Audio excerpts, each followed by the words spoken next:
অসাধারণ লোকেশনটা আমরা খুঁজে বার করেছি। এইখানটা ভিড় কম, কিন্তু মনে হচ্ছে সবচেয়ে সুন্দর লোকেশন এটাই পুরো পার্কটার।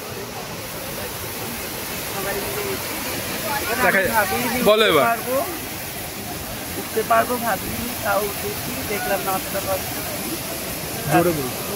উঠে এলাম। এবার রিভিটা হচ্ছে ওটাই এখানটায়। বাবা কেমন লাগছে বলো? খুবই ভালো লাগছে। দার্জিলিংয়ে এসে যদি রক গার্ডেনই না ঘুরি তাহলে পুরো ঘোরাটা অসম্পূর্ণ থেকে যাবে। একদম ভালো, অপূর্ব দৃশ্য চারদিকে, আর ওয়েদারও খুব আছে, খুব সুন্দর। ঠিক আছে,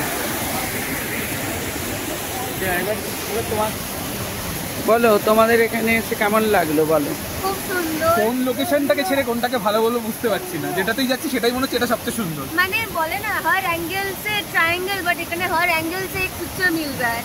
মানে আমি অনেকে থেকে শুনেছিলাম দার্জিলিং নোংরা, অত ভালো না, গিয়ে কোনো লাভ নেই, কিন্তু আসার পরে তো অন্যরকমই দেখছি। আমি তো খুবই পরিষ্কার পরিচ্ছন্নই দেখলাম যতটা দেখলাম। হ্যাঁ, আর স্পেশালি এই লোকেশনটা আমার খুব ভালো লেগেছে। ঝর্ণা, এতক্ষণে একটা ঠিকঠাক ঝর্ণা দেখেছি।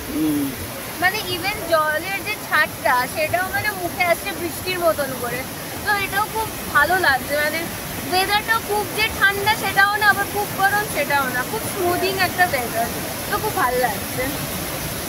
ঠিক আছে, আবার পরে দেখা হবে।